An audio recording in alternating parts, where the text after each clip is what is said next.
Your Holiness, friends, monastics, our scholars and scientists, we're so grateful you're here this morning and that you've been so very present in the course of this meeting. Our meeting has in its title the word ecology, and that is a quite interesting word because it was coined by the biologist Ernst Haeckel at the turn of the last century.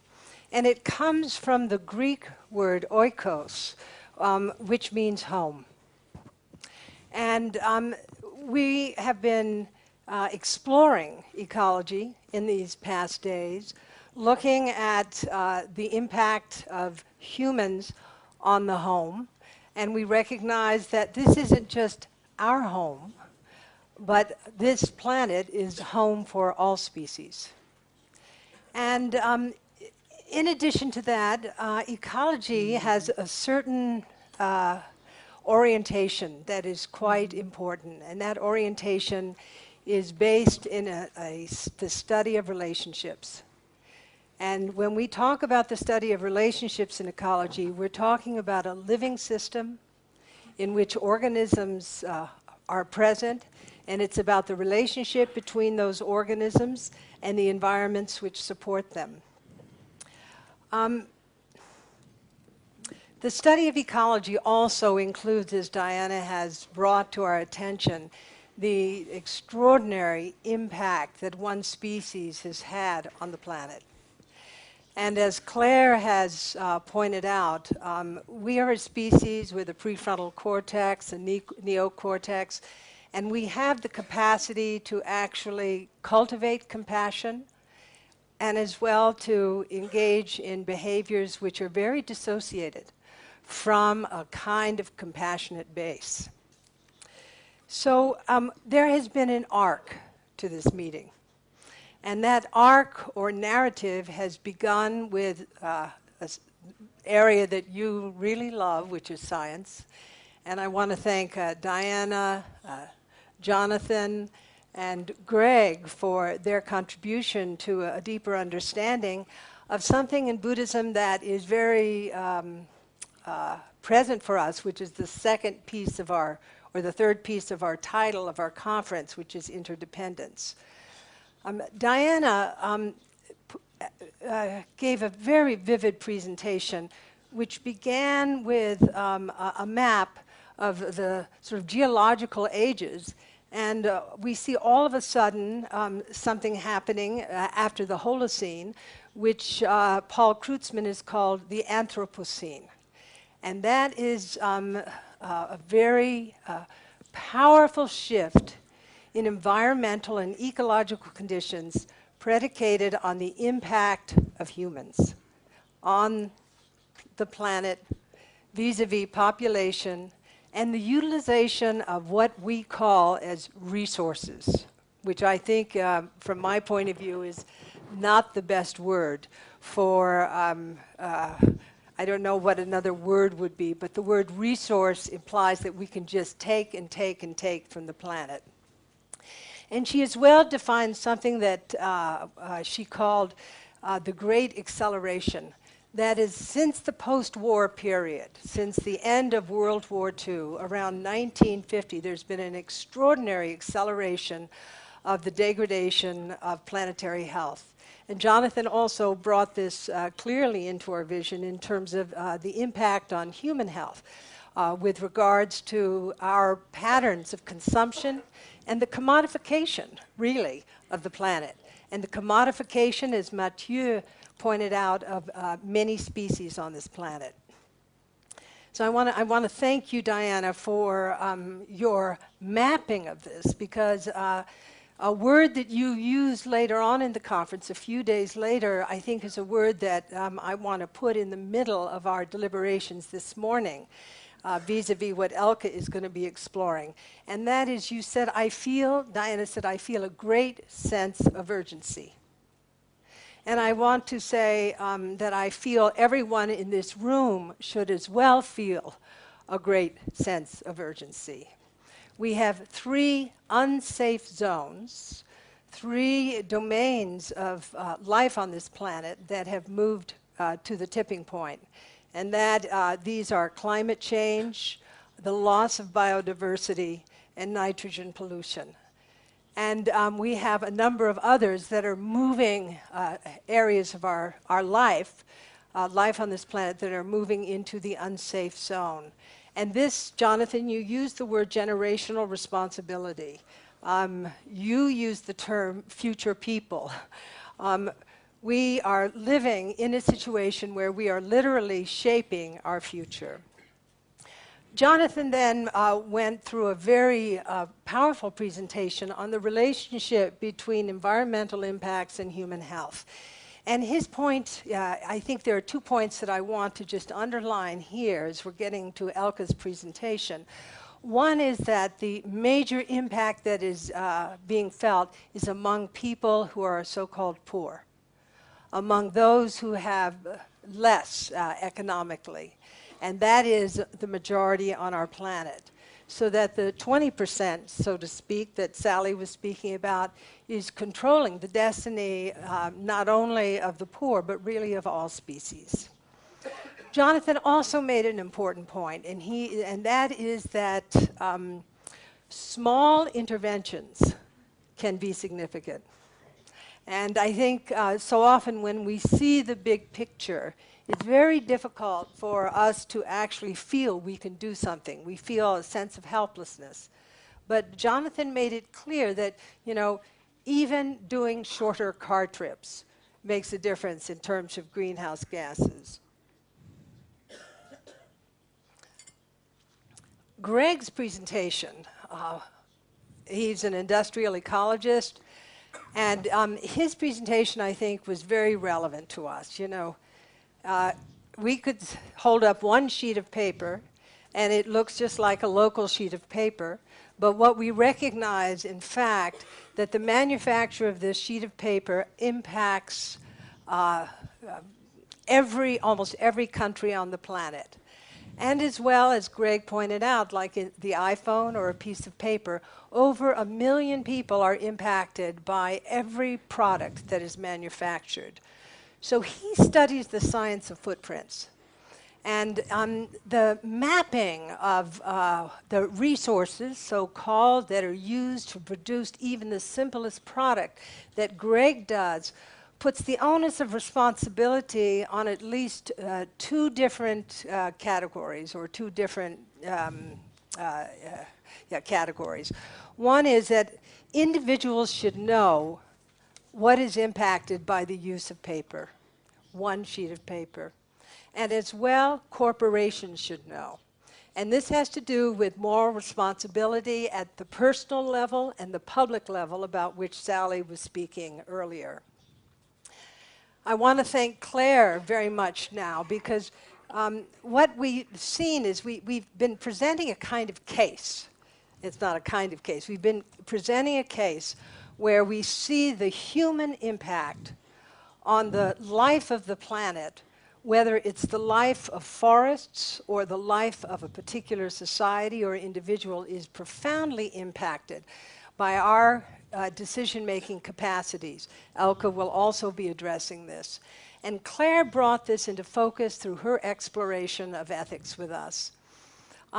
She explored how we understand our ethical obligations, not just to the human species, but to all species. And that sensibility was brought into our consciousness in a much more granular way by Mathieu, who brought up the issue of the consumption of animals, eating animals, raising animals for human consumption. And that it's not only, Mathieu pointed out, it is not only the issue of the greenhouse gases, it being a major cause of greenhouse gas that we're addressing here, but it's also ethics of just plain compassion. How can we raise animals in such horrendous conditions for our human consumption when there are other sources of protein to keep ourselves healthy? And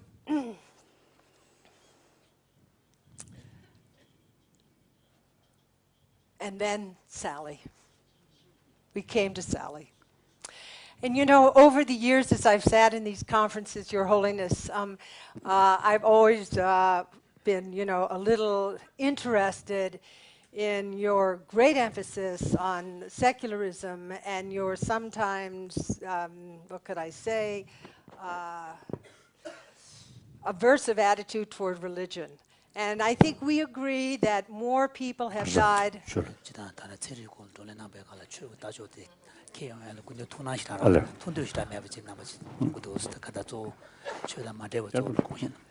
Okay. I don't think that, I think you are very right that more people have died in the name of religion than in the name of real estate, quite frankly. But Sally asked an important question, and that is, can religion be part of the solution? And I really appreciated so much her bringing that into focus. And we're right now, you know, on that sort of edge, the question Sally posed, which is how do we transform belief into responsible and moral action? She also went right to the point of our conference. She said, we need a worldview of interdependence.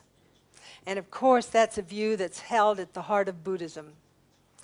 And we also have to make a very clear connection between our commodification of the planet, our patterns of consumption, our consumerism, and what's happening in terms of the degradation of our, not just our environment, but also of our whole ecology, including our human well-being, as you, Jonathan, have pointed out.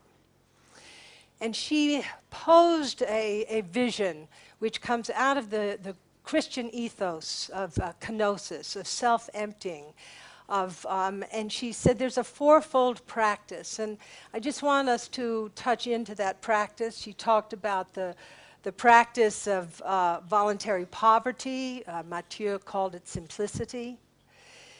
She said that we should practice by focusing on the needs of others, which is the practice of altruism and compassion. And then she said we must develop gradually this sense of a universal self, what the deep ecologists have called an ecological self or a non-local self, a self that has moral regard and affection, as you often say, really for all beings. Just as one might feel affection for the apple tree in one's front yard that has been, you know, a provider of shade and apples and beauty for your life. And then she said, we have to model this in our world. In our private life, in our personal life, we have to walk our talk. And as well, we have to model it in our public life. And we have to practice, therefore, a kind of radical interdependence.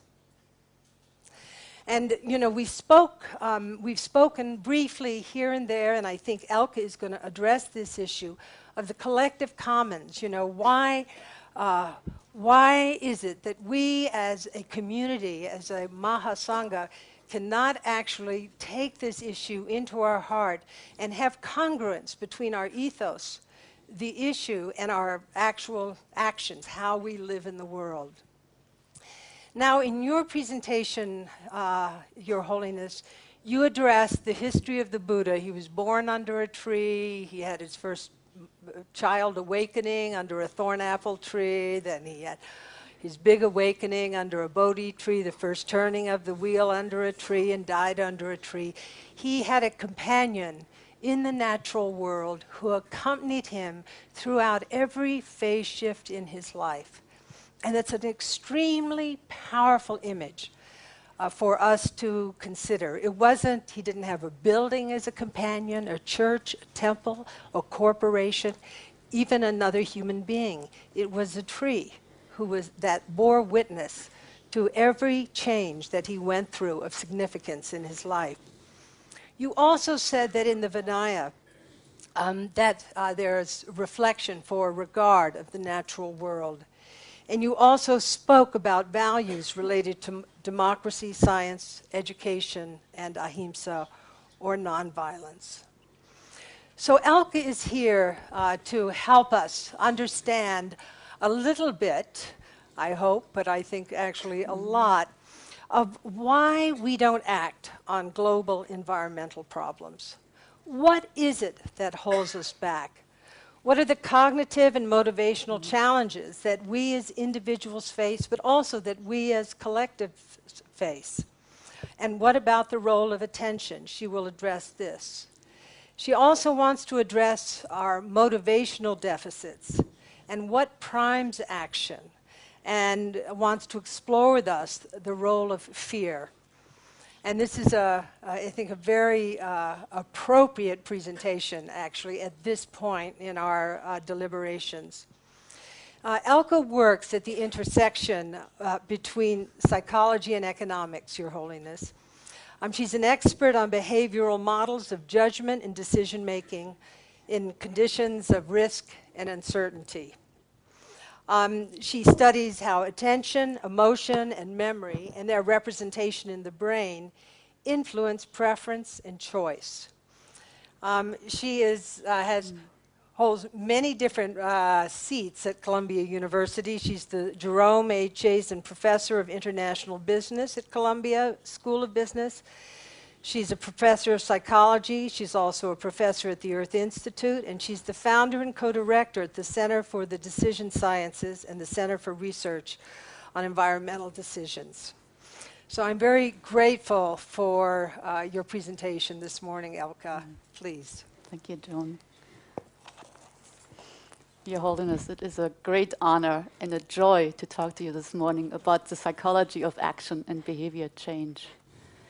It is a very active area of behavioral and also neuroscience research with hundreds of publications. I only have time to talk about some results this morning.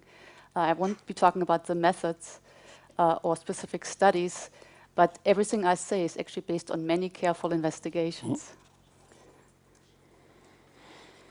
Let me give you an overview of where we will go. I will address two questions. First, I will ask why don't we act on environmental problems. I will provide you with some diagnoses.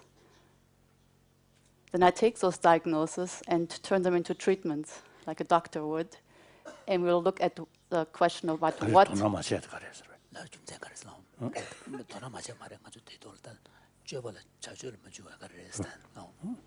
So we take the diagnosis and turn them into treatments. What can we do about the problem? How can we help people to take more environmental actions?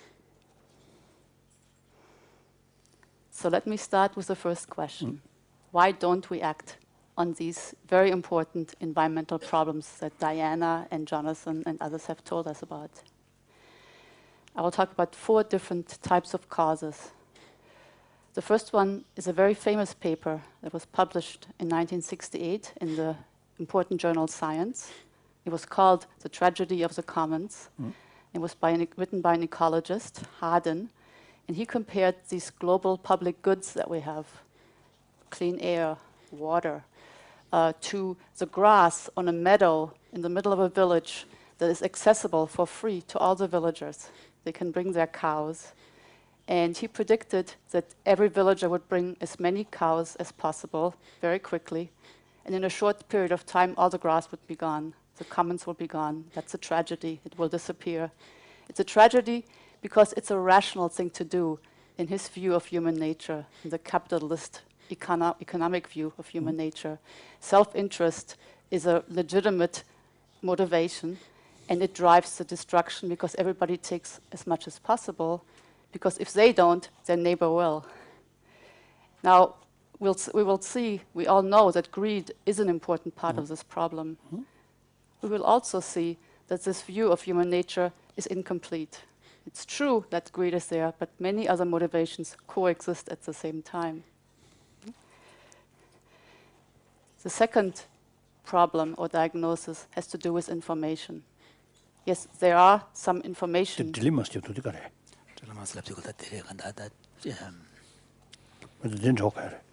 So why would you call it dilemma? Why would you call it dilemma, public goods dilemma?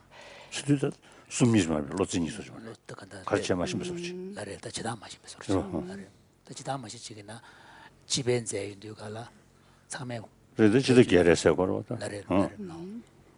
It's a dilemma because we all have an interest in maintaining the public goods. Without clean air, without water, we're all doomed. We can't continue to exist on this earth.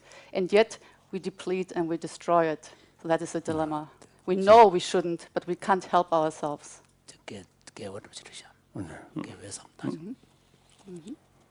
And the problem seen from the economic perspective is that it's a tragedy because it's inevitable. It will happen because that is human nature. So let me move on to information. Yes. So there are two types of informational barriers. One of them is that we might not know what the problem is. Yes. Okay? Now, scientists like Diana, Jonathan, have done a lot of careful work, other people as well. Yes. And we had the privilege for them to tell us what the causes are of the environmental problems, what the consequences are. But not everybody knows that. We have to make this more known. There's also the informational barrier of not knowing what to do. So you might know what the problem is, but we don't know what to do. And I think we as scientists have not done nearly as good a job at mapping out for the public, for policymakers, what an effective set of relatively comprehensive solutions are. And maybe we can talk about that a little bit tomorrow. But what I want to do today is talk about the two types of barriers about which I have some more information and expertise.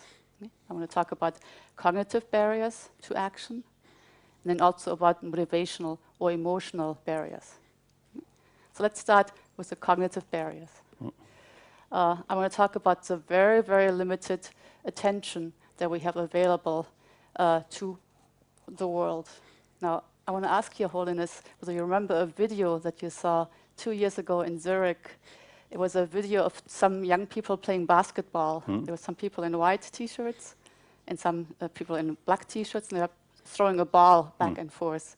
And I think you were asked, maybe by Ernst Fehr, to count the number of times that the people in the white T-shirts threw the ball back and forth, and to ignore the people in the black T-shirts. It was a very difficult task, and I don't know whether you counted and whether you paid attention to the video. 괜찮아.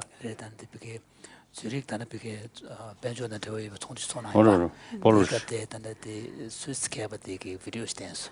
디나로리아다 미 리니체 직도동 가보고 직도도 나보고 이제 군이 직지 바로 폴리 요리체. 근데 도동 가보고 이제 되게 폴리 요단 테마 가서 유수 당가 겨로제스. 당가 잡고 그래. 다 당가 제 비디오 때 디멘션 달다는 토나만 나서시다. 템포테스 and then go on. And so it was not shown. It was not shown. It was referred to. Oh, it was referred to. It was referred to. Oh, sorry. I was told that you saw it. Yeah. So, but what happens is you pay attention to the people in the white T-shirts, and then what you see when you watch the video afterwards is there's a gorilla, black gorilla that walks right through the middle of the group.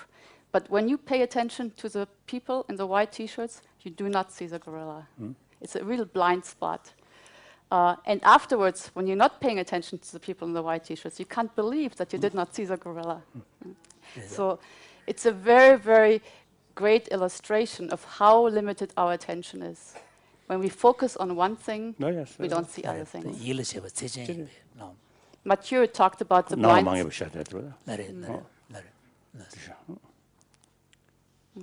Mathieu talked about the blind spot that many of us have about the consumption of meat. But it's also true that vegetarians have other blind spots. We all have blind spots. There are many things we do not see.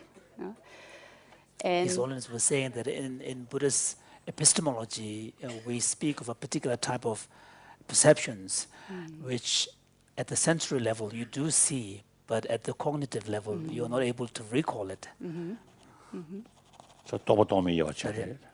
So this is why, because the moment you are able to consciously bring attention, then thoughts have to play a role. Right. And thoughts, that's why distinction is made between non-conceptual, perceptual processes versus thought processes. So, and the key point being made by the epistemologist here is that in order for us to 에피스몰로지를 참았게래. 참았습니다. 루리라. epistemology 거라. 야가요. now the kind of 로이 남자. 오케이. 유제당 돈 신년 연로스. So what the epistemologists are trying to make the point here is that in order to 간다 왔다. 배나 다 원부시바. 좀 문제 미시로 직계야. 그 미기 다게 다 조대만 다게 가는 거죠. So in order for a perceptual event to occur, there needs to be at least 3 principal conditions, that met. One is the object to which you're focusing. The other one is the sensory, functioning sensory organ. And third is some kind of immediately preceding kind of attentiveness to the object. It's very interesting. So we have very, very little attention. So we have to be very careful how we allocate it. In fact, there are many forces out there that are constantly trying to get attention from us. And so the question is, how do we focus our attention?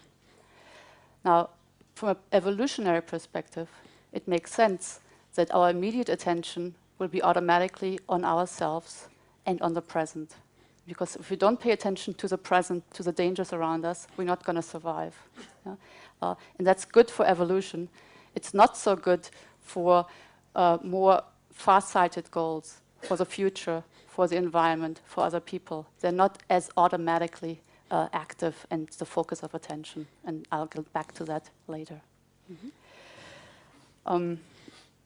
So future focus, in some sense, can be thought about as a luxury that we have. It's a luxury of people whose immediate needs are taken care of because we don't have to pay attention to them.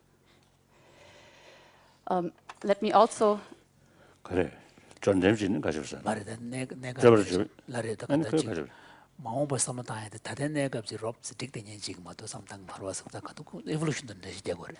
에볼루션 그 질로이 개조되게 참아 에볼루션도 자와 가르치고 계시에 걸어 봐. 그래서 에볼루션도 시에베는 아주 일을 제법 믿고 때서 다다 왔다. 쿠윤 예고지 않냐다고 해도 수술 된 거에 대 그 소소견의 데그돈 그래서 So this focus on ourselves and on the present is good for survival, but it's bad for the environmental action because our attention is focused on the immediate costs of environmental action. Our comfort is reduced, and the benefits are far in the future and somewhat uncertain. Let me lastly say something about the motivational or the emotional barriers that we have to environmental action. And Dan already talked about the fact that it's not enough for us to know with our heads about a danger. We also have to have a fear of it. We have to have an emotional connection to the danger. And we only get that fear, that physical fear, if we can actually see the danger. The problem with many environmental problems is that at this point in time, to non-scientists, they're not very visible. They're very abstract. They're statistics. Diana talked about the fact that we probably would be more scared about global warming if those greenhouse gases that come out of the tailpipes of our motorcycles or our cars were purple, and the sky would start filling up with purple smog. But we don't have that. The other thing is when the scientists then tell us about these environmental dangers and serious dangers, we hear so much about it, and it's always bad news. And oftentimes it comes without really concrete actions that we can take. And that makes us feel powerless and out of control. And Your Holiness yourself said yesterday that if you hear all this bad news, it's natural to just turn away and go on with your normal day. Because if you can't do anything about it, why worry about it? On top of that, and especially in the United States, there's also a great distrust of science. And I think in particular environmental science. And I think one of the reasons for that is that the message that environmental scientists bring is very uncomfortable. So we question their motives rather than paying attention to the message because it is uncomfortable and negative. 진짜 생애 중에 아마 직가에는 사실 지금 정도에 지 난조다 가서 최배 대sem시로다. 지 전리 달려지 가서 그래. 미 구시를 쳐야지 통으로 시주잖아요. 이 생수를 핑계서 시야서. 임바. 나는 공간이 있어도. 전리를 하고도 구유과리야 이 전지부 샤셔디 이지시고 말았어. Lari, lari. 때 존재 가래데. So, 나디 캔자 something more kind. so His Holiness is quite puzzled because, you know, on several occasions when he travels, scientists have come up to him and said that the fact that someone from the contemplative background, you know, the religious background, and also from the Buddhist background, showing interest and showing respect to the seriousness to the science is very helpful because it raises the profile and also kind of regard for science among general public. So having heard that, His Holiness is now quite puzzled. You were saying And that you also in the US there is a distrust of science in general and particularly environmental science. So why is that so? What is the reason? Some other sort of reasons of economy, profit. Yeah. But that's understandable. But otherwise, you see, what is the reason? Yeah. Remain little skeptical towards science. Why? Science. Yeah. Well, there's actually very little respect for education in the United States. Education, yeah. That's what you must say. I don't think. Spoken by a German.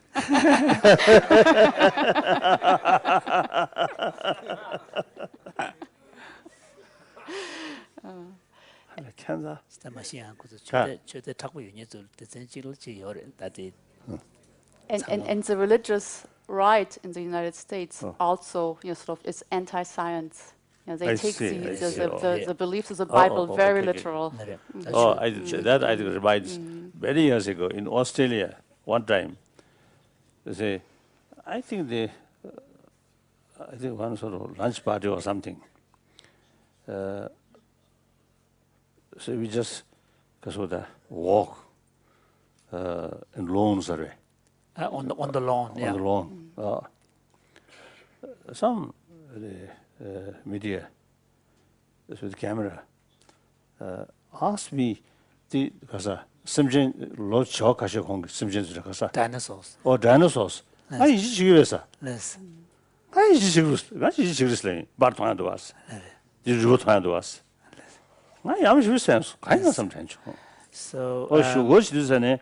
그저 가셔야지 does the 지den권 군족은 지den권다 로르지 시거로. 저서 어제 레사 야무 surprise has got. So this was in Australia. There was some kind of lunch, and then around that, people were walking on the lawn. So a media person with a camera approached His Holiness and asked him this rather strange question: "Do you believe in dinosaurs?" And His Holiness was kind of struck, and he said, "Of course. You know, we can see the fossil, traces and all of this." And then he was puzzled. So he asked some of the people Later. So he was puzzled. Why would a journalist would ask that kind of question? And then later he found out that they were among religious believers who felt that those kind of statements contradict the idea that the world was created with enough, In 7 days. or a few thousand years old. All right, so we talked about the problems. I don't want to make it too depressing, so let's turn to some solutions, okay? So what is the takeaway from what we've learned about what keeps us from acting, and what lessons does it teach us on how we can help people engage in more meaningful action with respect to the environment?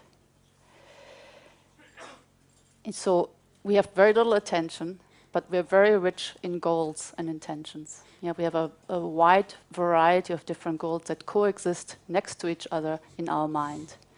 And so yes, the economists are correct. We have many material goals. We have to worry about food, we have to about safety, about shelter. But we also have many other types of goals. We have spiritual goals. We worry about meaning. We need beauty. We have psychological goals. We have to have connections to other people. We have to feel respected. We have to feel loved. We have to feel in control. We have to feel that we make a difference, that we have an effect on our environment. And many of these goals actually are contradictory. They conflict with each other. So yesterday I wanted to fast, but I also wanted to get rid of this feeling of hunger in my stomach. And we want to save for the future, but we also want to buy a gift for our loved one today. And oftentimes we're not even aware of all these conflicts. Yeah? So why aren't we aware more of the time that we have these conflicting needs? And I think the reason for that is that in any given decision or situation, there's only a subset of the goals that are active. And it's only the active goals that actually influence our decision. So a really important question is what makes goals active? You know, I'm going to say a little bit about that. 벌써 또 가정 것도 무슨 일에 수수수 무슨 나로리아 직 되든 담아다 막 부셔줘 봐서. 대지 간다 이러죠. 그래서 내가 개체주도 그랬으나 자원을 주배급이야. 카도 대 미유단 거든. 문주도 여보 가요. 대슈겐 시부 스테이 그래서. 카도 대 가르 개체지야 돼. 다 디엔산단다 수수 되든 되게 되네. 뒤균도네. 정문주도 숙심부 네트야 달랑으로 가려놨어. So we know that some goals are automatically active all the time. So it's focus on ourselves, what do we need for ourselves, so focus on the present that has so much evolutionary benefit that it's always there. We don't have to worry about those not being there. But it's these other more long-lasting, long-looking goals for the future, for future generations, for others, for the environment. They need to be activated. And how do we do that? Now, clearly, our upbringing plays a role in that. The formal and informal ways in which we learn as a function of our culture makes a huge difference. Which types of goals are more chronically active? So a monk from Dharamsala will have a very different set of goals active in his mind than a banker on Wall Street. Different experience, different instruction. But also, you shouldn't rule out the possibility of monks who might also have aspirations to be bankers. 야, 왜 그걸 주네? 그거 좀 좋아하지 모르지. He's always saying, given the opportunity, there could be good bankers with big bellies, you know. But this is a good point. When the monk from Dharamsala moves to New York to become a banker, he's actually also changing his physical surroundings. And one thing that we're not so much aware of is how much our physical surroundings, the context, the oftentimes unconscious things that influence our decisions around us, influence what we do. And so the presence of the Buddha on the wall, the presence of Your Holiness in this room, activates all of my spiritual goals, and I act in ways in which I wouldn't otherwise. Hopefully to the better. Let me tell you about a really interesting study. 다시는 아이패지 쉐벌레 사이언티스트 차 딘데 뭔가 투두잖아요. 사이언티스트 차야 돼. 가서 그래. 그거 마음에 들어. Yes.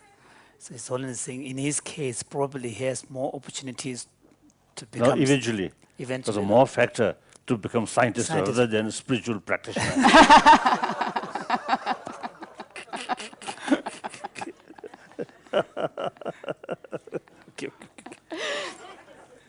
Let me tell you about a study that was done in a wine store in Belgium.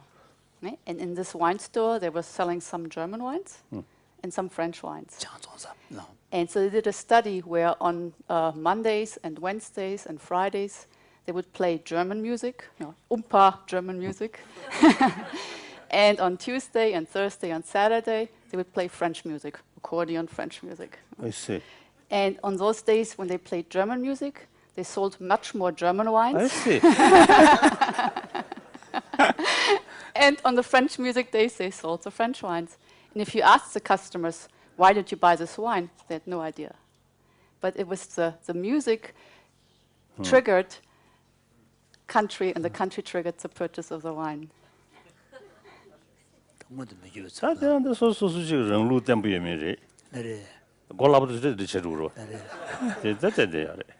Of course, it's only saying that it may vary from individual to individual, how susceptible you are to the environmental pressures. So if people have very strong standpoints, then they will be less susceptible. Right. But then some people tend to be very easily swayed. Right. It depends on the person. It also depends on the type of decision. For some decision. I think one example, I noticed India, of course, the English, say, I think, widespread. because of many schools, Lare they taught. taught English, so quite fluent. Lare fluent. But they have their own sort of century-old traditions. So among Indian, I think much less tradition. Like kind of dyeing their hair and among the youth. Dyeing the hair in this very striking youth colors. Yeah. See, thoroughly educated, modern education, very sort of close with Western culture and these things, but still they keep their own traditional sort of things. So because this is some strong. The West, you see, the people who lacks their traditional sort of Roots, strength in their traditional roots. Then immediately you see they influence the new environment. So it shows the difference from individual to individual, depending on how rooted they are in their own cultural, kind of values and traditions. Me too, French. Any jamming music in jamming His Holiness is asking a question to Matthew, if he was, say, not a monk and drinking wine, and will he be swayed by listening to German music to buy German wine? The problem is I never liked wine even when I was small, so I don't know.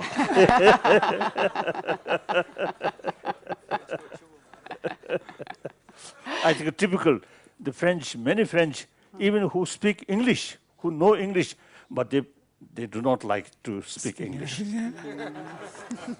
Whereas German, much more liberal. In that respect, isn't it? Let me give you one more example of the effect of surroundings on our decisions. So we know that Europeans are much more environmentally active than Americans. And I think one of the reasons for that is a higher population density in Europe. You cannot go and the anywhere. land also, America, huge land. Huge land. Sometimes you never see people for days. So if you constantly see people around us, it reminds you of the fact that we are not alone in the world, that we're all interconnected, and that other people matter. And so in this sense, our physical environment really influences our values, because seeing other people primes collective values and collective concerns. Let's talk about a small number of other ways in which we can enable environmental action. And so we talked about the importance of reminding ourselves of important goals, long-term goals, by putting reminders in the room, in the psychological or physical space around us. But also, the work that Greg described a couple of days ago is very important. He described ways of quantifying the environmental impact of our actions or of other goods that we purchase. And by doing so, he provided us with measures for these goals of doing better on these environmental dimensions. Dan, I think, said something that morning about what we measure, we manage. And I would add, what we measure, we actually pay attention to. Measures introduce new goals into our mind and into our motivation. Also, his website is really important because it allows us to keep track of how we're doing. It allows us to see how we're improving, whether we move closer to the goal. And again, that's one of the psychological needs that we have. We have to feel effective, and we have to feel that we're making progress. And that's a great motivator on top of the reinforcement of doing good for the world. It's also, let me then sort of finish by talking about two other sources of richness, two other strengths that we bring to decision making.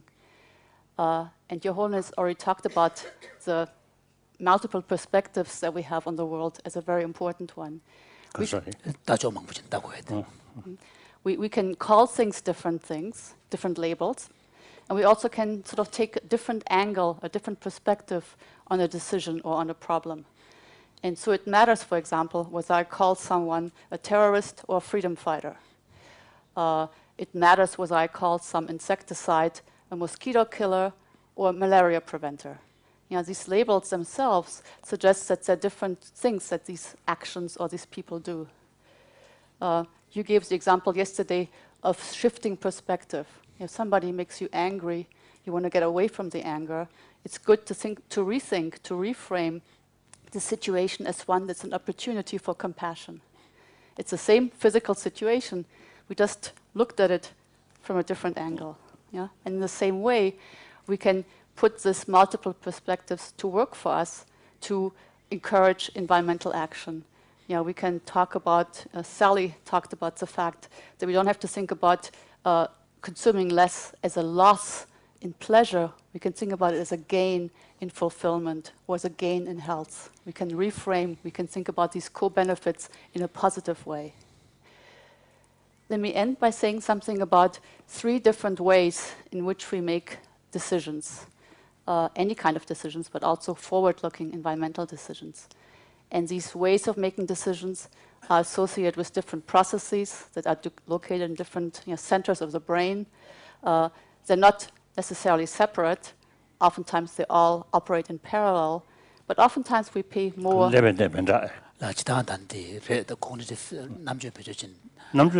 자활 주보다 야조 전용 배주진 자활 주보다 이게 레벨에 데스카 가르바스 인타지도 총계 말했다. 변전 약간 가실 배주냐 뭐.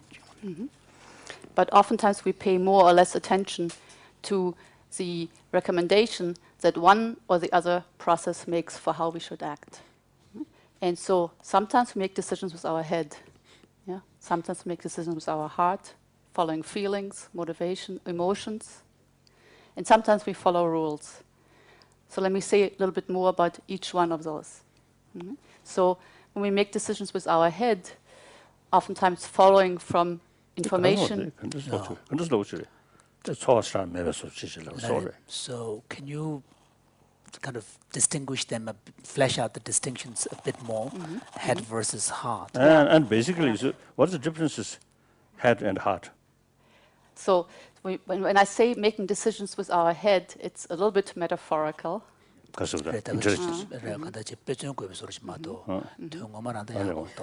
what I mean by that is that we make, either consciously or unconsciously, we make a calculation. We think about what are the costs of this action? What are the benefits? We're thinking. Yes. Okay. And we do this for different actions. Yes. And then we pick the one that has the highest overall best ratio or difference between costs and benefits. It's very, very rational. And making decisions with our heads oftentimes is not very good for making environmentally responsible actions. For the reasons we talked about before. If you're asked to give up consumption, the costs come right now. They loom large, they seem like a loss. The benefits are for you, but in the future, far away, for others, maybe in other countries. We don't even know whether the benefits will actually occur. We might be dead, so they're far away. And we value them less, we discount them. The economists say we discount them a lot. And so making decisions that way oftentimes is not very good for environmental action, unless we can reframe the costs as benefits, the way we talked about before. What do I mean by making decisions with our heart? Well, it means that we pay attention not so much to calculations we make, but to how we feel about the option in a much more holistic way. When something feels good, we approach, we actually choose it, we embrace it. If something is scary or makes us feel anxious. Holistic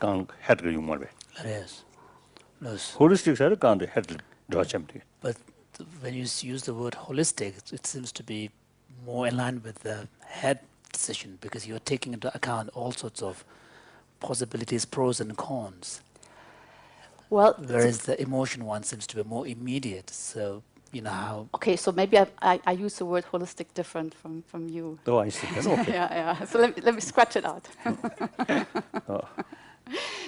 What I meant by holistic is maybe in a more emotional way, without thinking so much. So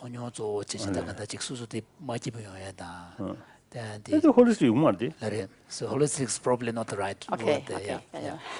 Of course, this is my view. No. May not be correct. But when we make decisions with our heart, or when we try to use emotions to motivate environmental action, I think we have to be very careful that we focus on positive emotions, that we focus on compassion, rather than focusing on fear or focusing on guilt. And it's very tempting, actually, to use fear or guilt. In fact, many of our media, of scientists, try to activate fear that the environmental problems don't necessarily automatically elicit. So we try to help out by showing images of polar bears. We feel bad about the polar bears losing their home. And we try to basically motivate negative emotions. It's very...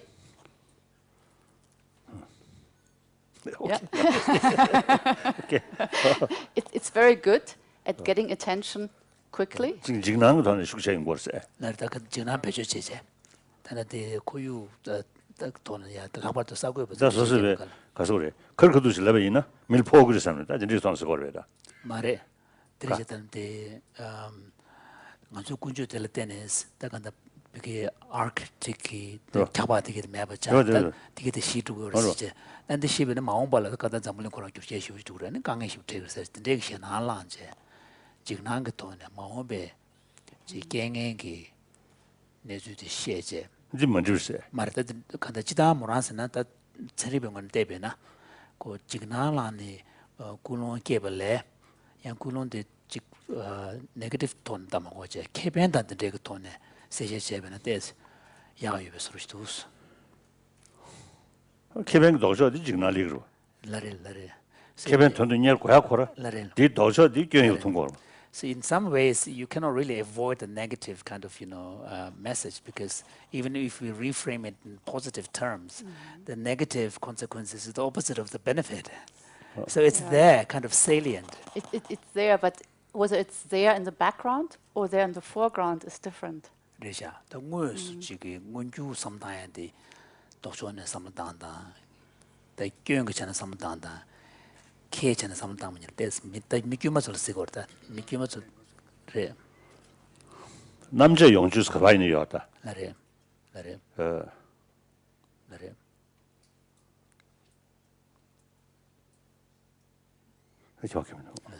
Can I maybe give one other example? So this is making the point that in some ways you cannot fully avoid the negative side, because of the fact that you are emphasizing. The very concept good. Yeah. That must be bad.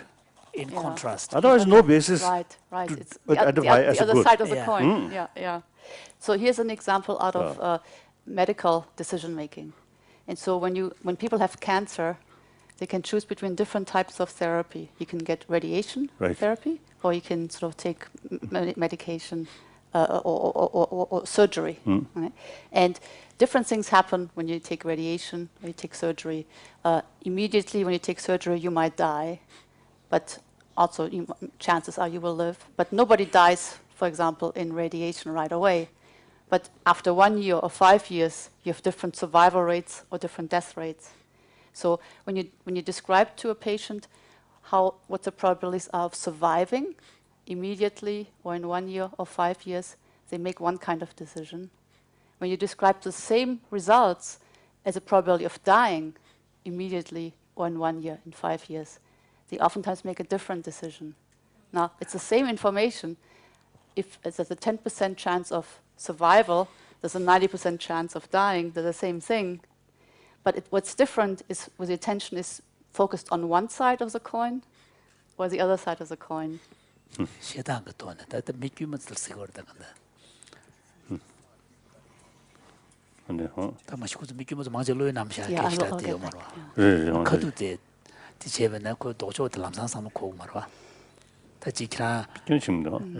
So let's still find it quite difficult to Very good. But let me finish the point about the effect of negative emotions. So negative emotions are good to get the attention because we're scared, we feel guilty, we pay attention. And we might actually do one thing to fix the problem. But we don't keep the attention very long because it's a negative state. We don't like to be in a negative state. So as soon as we've done one thing, we think we're done and we turn away. And so when you motivate with positive emotions, you don't, the incentive is to stay with it because it feels good. Yeah, if you focus on sort of the positive benefits, that you sort of feel more meaningful, or that you actually have enabled some species to survive, it's more endurable. It might not be as gripping immediately, but it lasts longer. 그래서 배회직 생활, 배회를 해야죠. 독부집이 너는슬로리. 도도 주는 데 이거는 뭐냐 전에다 give you so 숙실 거를 못 쓰는 거지. There's a Tibetan saying, what's the 독부 is what? Pain or suffering. Suffering or pain is the one that brings happiness to relief. Sharper relief. They're more obvious, more evident. Yeah. More price. Yeah. To make it more valuable. 진짜 도도스네 요도와. So this seems to suggest that we do need to suffer a little bit. Okay. So let me finish and talk about the third way in which we oftentimes make decisions, following rules. And I think that is probably the best way to encourage people to make decisions, for them to engage in environmental action. And there are different types of rules that we follow. So there are ethical rules. The 10 Commandments in the Old Testament is one example. Sally's house rules that we heard about yesterday is another example. And they tell us what's good. In fact, they discourage us to make calculations about costs and benefits, because you're doing something because that's what you do. This is what a religious person does. Oftentimes, we have rules of conduct that come from other social roles. We do things because we are a teacher. We do certain things because we are a parent. And we know exactly what to do when you are a teacher, you're a role model, you act in certain ways. But there also are many more practical rules that we oftentimes follow. And many of those are designed to reduce the conscious attention that we need to allocate to these decisions. So one practical rule might be, I do what I did yesterday, last time. So these are habits. We have habits. We don't even realize we're making a decision. We just do the same thing over and over and over. And that's good if it's a good habit. It's bad when it's a bad habit. We also might have a rule that says, I do what everybody else is doing. So I just watch what everybody else does, and I just follow. And so we follow social norms, or we imitate other behavior. And again, that's good if the social norm is an environmentally responsible one. It's bad when it's not. And so the question is, how do we change social norms? Some rules also have to do with...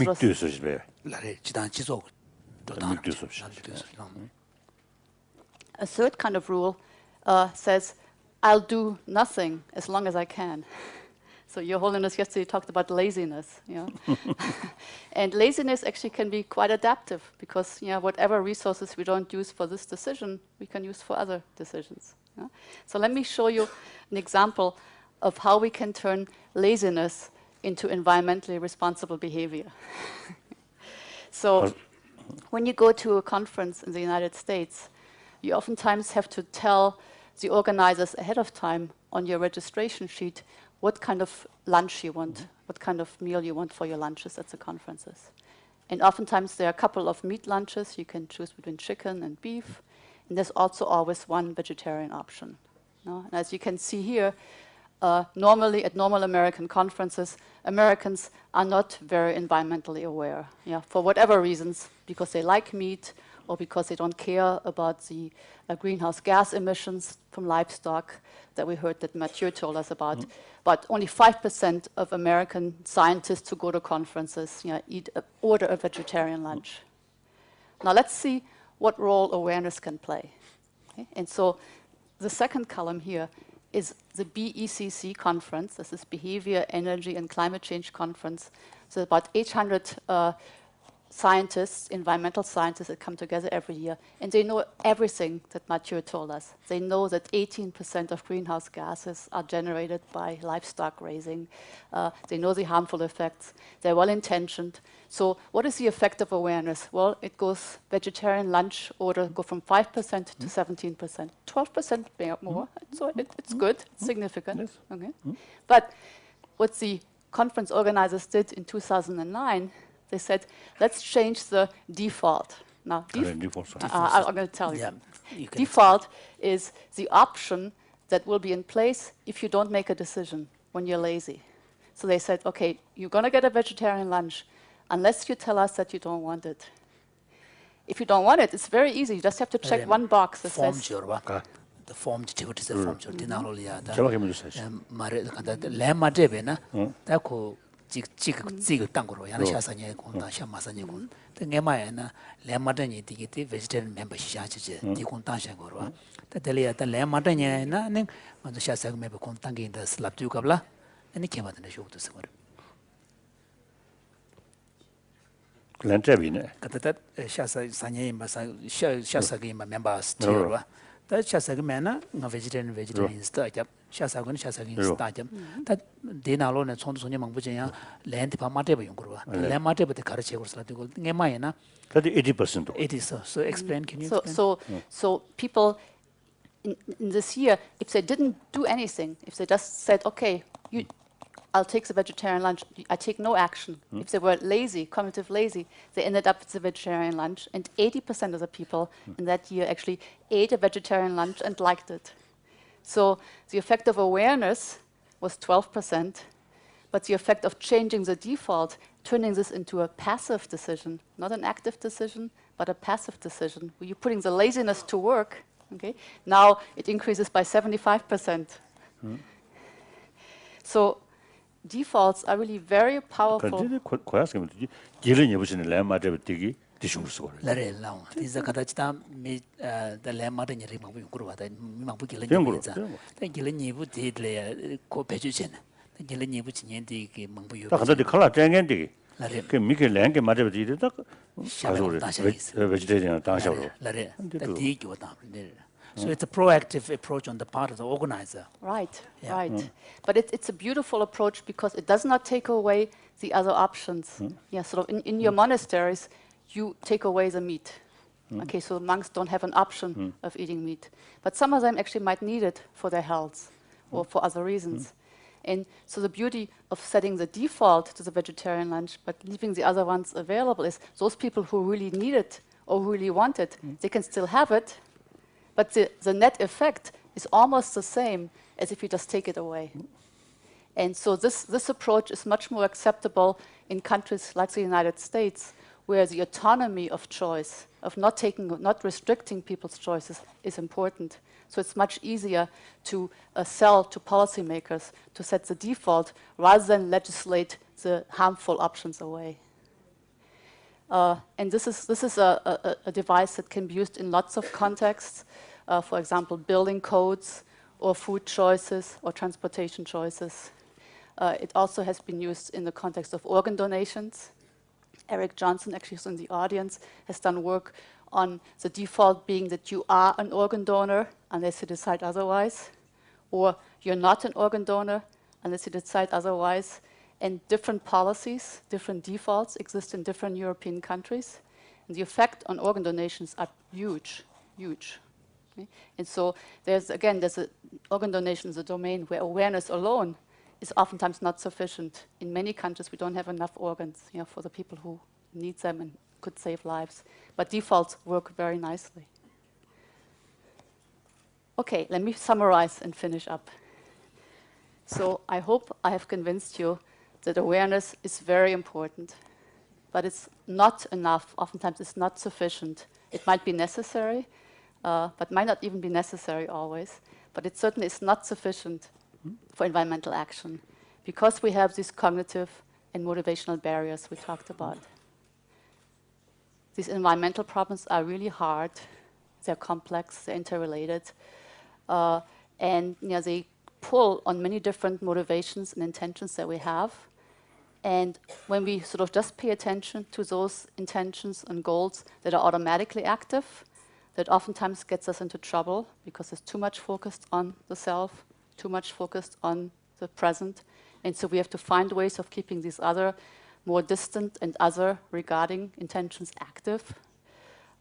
We have to not only use active ways of encouraging decisions, but also these passive ways. Defaults was one example, but there are other ones.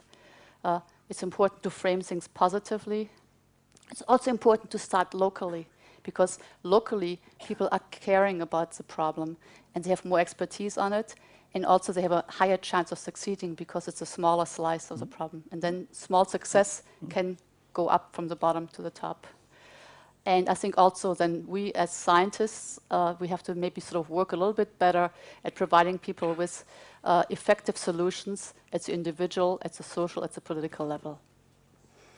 And I just want to end with giving you a booklet produced by one of my centers that describes many of the things I talked about. Thank you.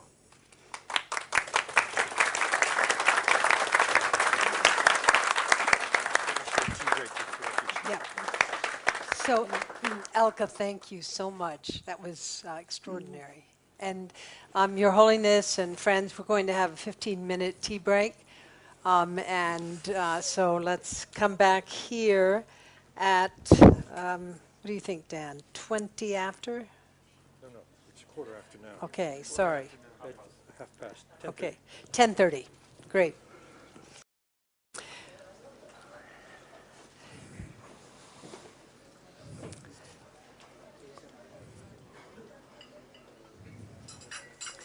So, Your Holiness, I wonder if you have some words that you'd like to share with us reflecting on Elke's presentation.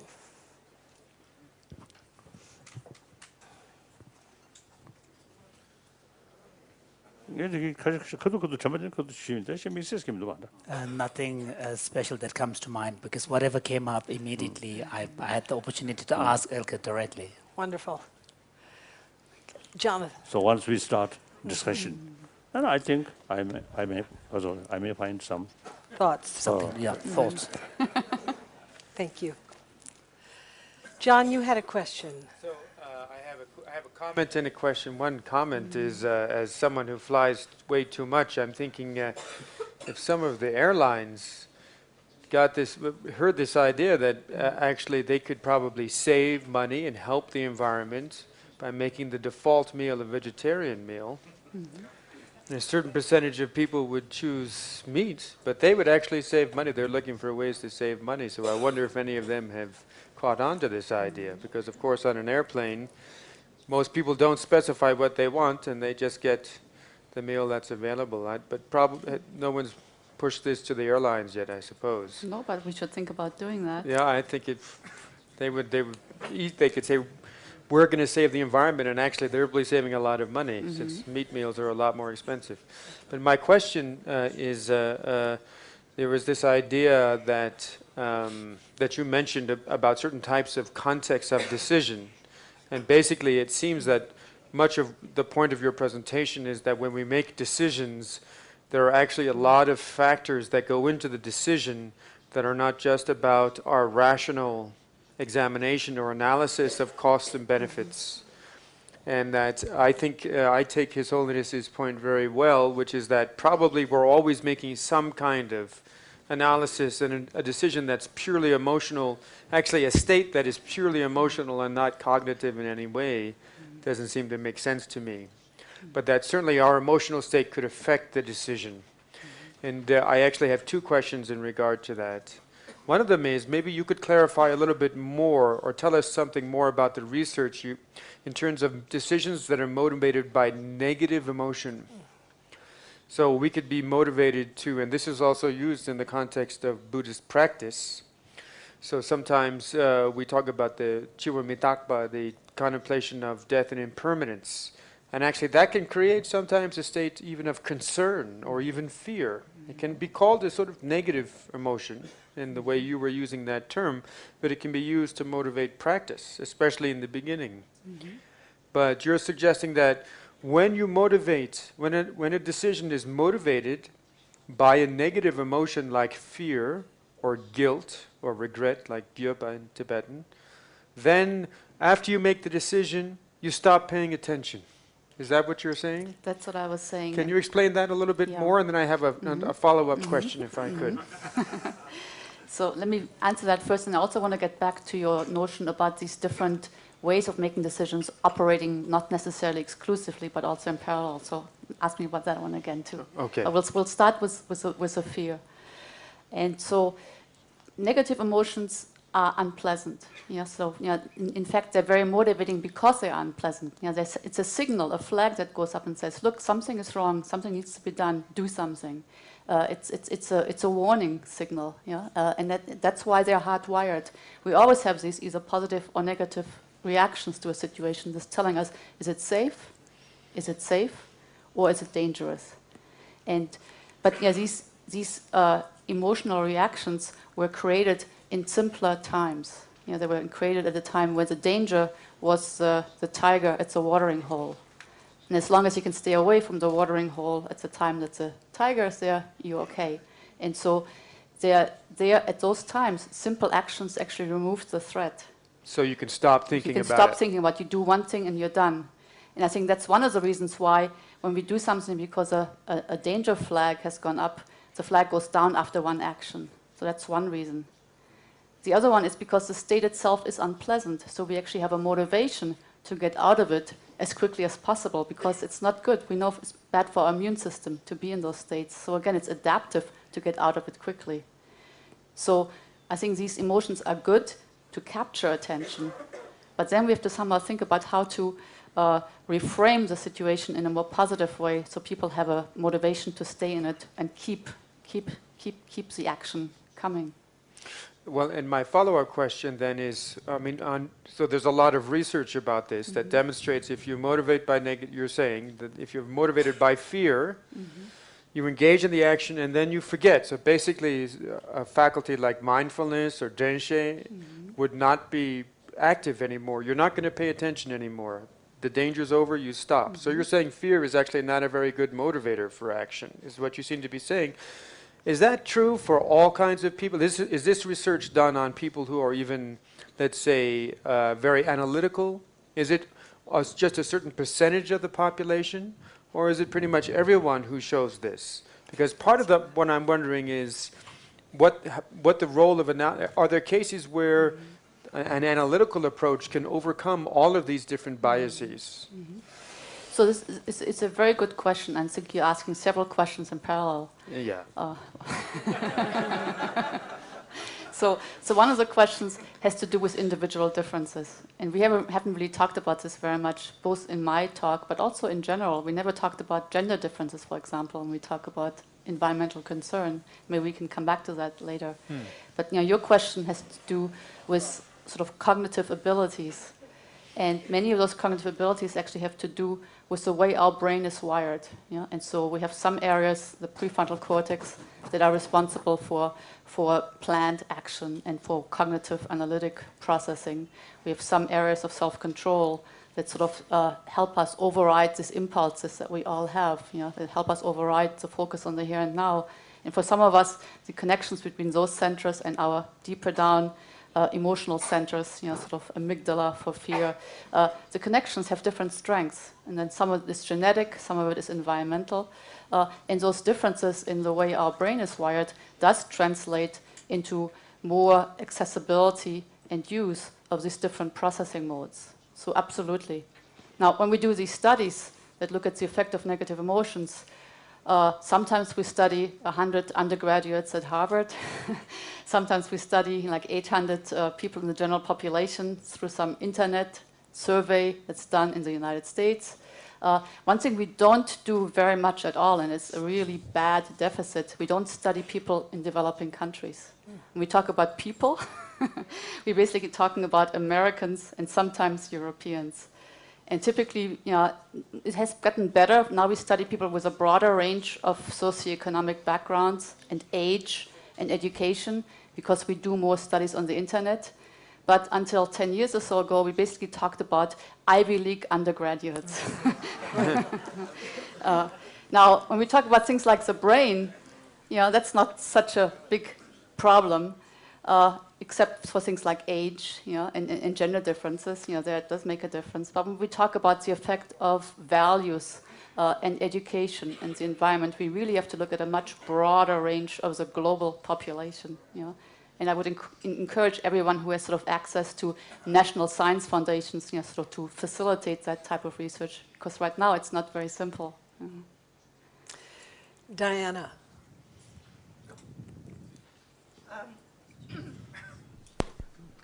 Well, Elke, as you know, I love your research, find it fascinating, and I'm privileged to be on an advisory board for one of her centers.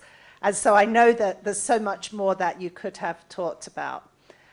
So I'm going to mention 3 things, and you don't have to respond to all of them. The first is I would really like you to expand on the issue of differences between men and women in their response to the environment specifically. And if you could talk about what we know about whether women are more caring or less caring and how we would think about it. The second is I wondered if you could talk about how your research would apply to a specific attempt to change behavior. So if I asked you, well, I want to ask you, it's a real question, is supposing we want people to change their energy consumption in the US or middle class India, how would you recommend we design a program? Not necessarily a policy, it could be an information program or policy or whatever. How would you design that? And then my final question was, you sort of presented Garrett Hardin's Tragedy of the Commons without the critique that Elinor Ostrom won the Nobel Prize for saying actually Garrett Hardin was wrong. So, Now, let me comment on the last one. I did say that this view of human nature was extremely limited. But I think it's worth noting that there is a lot of greed in this world, and a lot of short-sightedness, and a lot of destruction of our public commons and our public poor resources. So we should not disregard that argument completely. Yeah. So to your first point, which is gender differences. And so there are actually sort of large national surveys in the United States and also international surveys, over probably the last 10 years or so. And across surveys, so the number one determinant of environmental concern, and also sometimes, it's not always measured, but some environmental action, like including maybe how much you are donating to NGOs that try to solve environmental problems. The number one determinant is some sort of measure of political belief. How do we see the world? Are we more conservative or are we more liberal? Are we Republican in the United States or are we Democrats? Then the next determinant is education. And it's for political affiliation, it's obvious. So if you believe in a more hierarchical social structure and you believe more in capitalist economics, like a Republican would, a conservative would, you're less environmentally active or concerned. Next one is education. And there the relationship is the more the education, the better the education, the more we are concerned. And so education really does help and does matter, and we have to pay a lot of attention to it. And then after that, we get into other demographics, and their gender comes up pretty quickly. Income first. And so if we are more wealthy, we actually are more environmentally aware.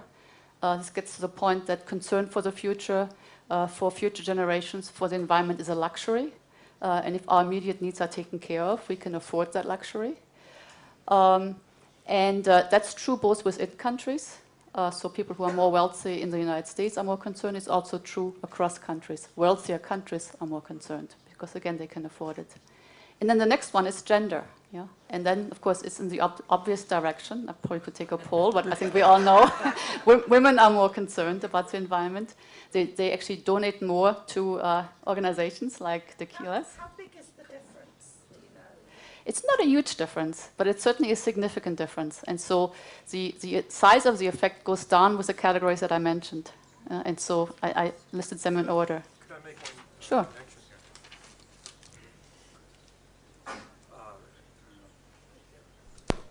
I think that ties in very well with Greg's points, actually, because one of the big levers and points of pressure on companies is shoppers. Mm-hmm.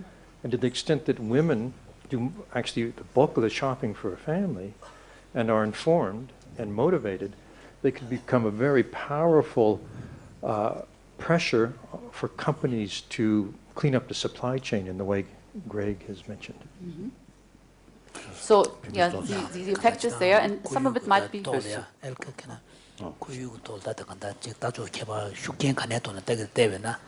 다가다 첩세기 랑조 돈에 기반도스 조 This liberal is teaching no? 근데 네 슈고데 아니 셰위요 마요체 들어. 네 슈고데 야 개표면이 버를 때스 품에데 초대야 고유 돌도나제다 심구치아요 베서스도 시부지 Usually, you see, some scientists, you see, they found, you see, one male, one female watching, you see, a person who passing through painful experiences.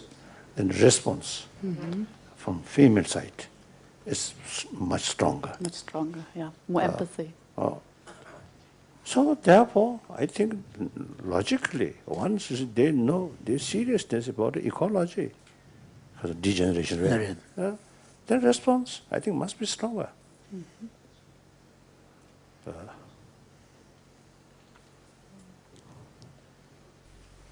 제가 세르브들이 시작해서 디실사시, 마시카라,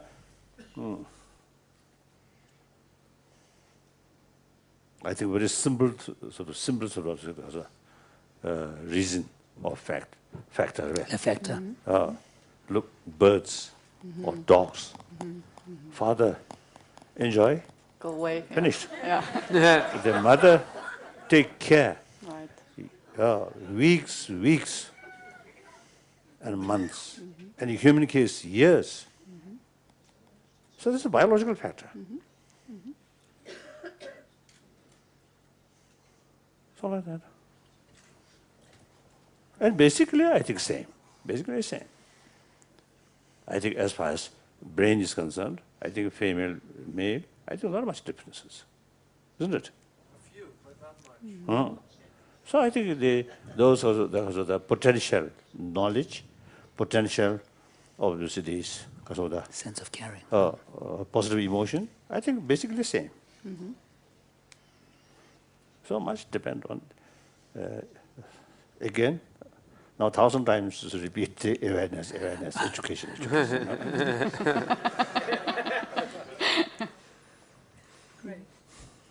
At the risk of keeping education one more time, Jimpala mentioned yesterday that the children in his household having a big influence. Are there studies? Are there reasons? How would you speak about the way in which perhaps, in fact, your research shows that children are a wonderful way to influence families, and why would that be the case? No, I think that's a really good point.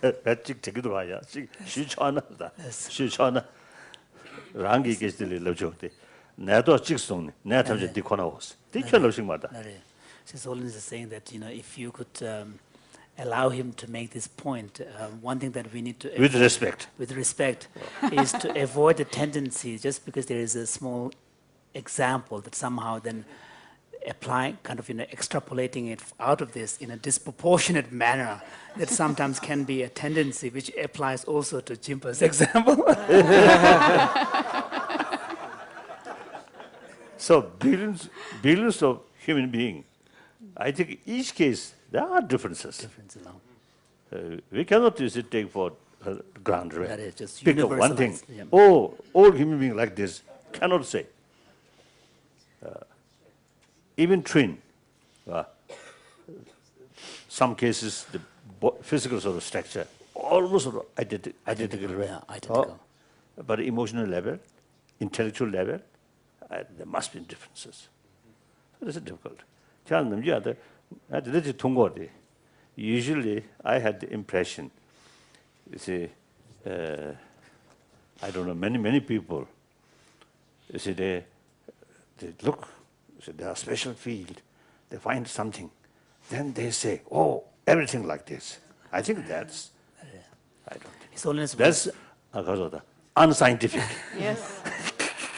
His Holiness was actually citing a phrase which comes from Tibetan scholastic tradition, which goes like this: picking up a grain of wheat and then arguing that all the grains should be exactly the same like this.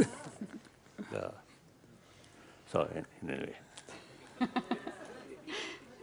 Thank Your Holiness, is really the spirit of the question is, do we have research which shows that this is a powerful factor, or that, in fact, no, children are not a strong influence? So in this case, actually, Jinpa's example is a good one. And it, 다른 데이터를 배정 거에도 야부도 쓰고. and the way to think about why children can be a force of change is to think about the fact that many of our decisions are not deliberate. A lot of what we do that influences or affects the environment are habits, and they're by and large bad habits that we have. We're the old dogs, and we have our old tricks. And you know how hard it is to teach old dogs new tricks. And so one way to think about environmental change is generational. Yeah? And so as education instills better habits in young people, they will do what's better for the environment. But it doesn't have to end there. The children that go home also become agents of change in the home. And just as Jimpa was triggered to think more about his garbage and about his recycling, I all the time when I go to restaurants and I see grandparents sitting together with their grandchildren, and I overhear the conversation at the table, a lot of the time it has to do with climate change or with waste and with environmental problems. And it's always the grandchildren sort of lecturing their parents or grandparents what to do. Yeah. I give a class at Barnard College, which is a college that Columbia has for young women. And I give a class in a class on the Arctic, one lecture in a year on decision making. And all the young women come to me afterwards and they want to know, what can I tell my parents about environmental change? Because they don't think it's important, they don't believe it. And so that's what they want to know. They know about the science, that's great, but they really want to know is how to convince their elders that this is something they should act on. I think one different, I think, the young one, their mind more flexible. So get some new information, they pay more attention. Then elder people like me, something fixed here. So that, I think, some differences, maybe. I think on brain level also, you may have used some sort of explanation. The younger one, still growing. So new information, immediately to respond and pay much attention. Then gradually, and because I had to become bold. Now I also, now becoming like that. So that our brain become harder. That I think some differences. So our real hope is future generation, younger generation. I often see it expressing, my generation belongs to 20th century. We really create a lot of problems. Now problem, not only that century you face, but also now beginning of this 21st century, some problems due to past mistake or past negligence. So now, my century, and you also, I think, we belongs to 20th century. So our century already gone. So we are ready to say bye-bye. Now the young people below that, 30, 40, 30, 20, below that, these people really belongs to 21st century. And also, you see, the younger generation. So I think our effort may not much influence the elder people, but our effort, our information, I think will receive, can receive these younger generation. So these are the real humanity who have the ability and opportunity to change this century, be century of peace, century of dialogue, century of compassionate century. Then, even though the global warming become more intense way, intense, but still remaining human being work together whenever some problems there, share each other. Then at least you see some problem there, but at least on human level, we all have the sense of brotherhood, sisterhood. Someone passing through difficulties, but mentally, emotionally, rest of humanity look after us. Mentally, much happier. Isn't it? At this moment, so therefore, you see, younger generation is the real, our hope. Source of hope. Source of hope.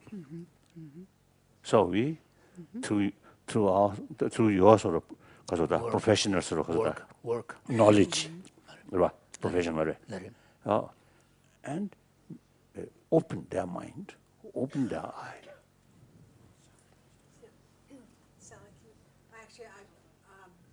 Sally, if you would make a comment, and then I would appreciate hearing from one of the representatives of the 21st century, Dekila. I know you also had a question. So Sally. Good, that's good. Yes, well, those of us of the century past are counting on the younger generation to help us, to be sure. One of the things, I have two granddaughters, and I'm aware of the things that Elke has been saying, that they are being trained in schools to be more concerned about these issues. But one of the things that concerns me is the deficit in young people of what I would call close encounters with the natural world. Something that television and the internet and all these indoor activities have made it very difficult.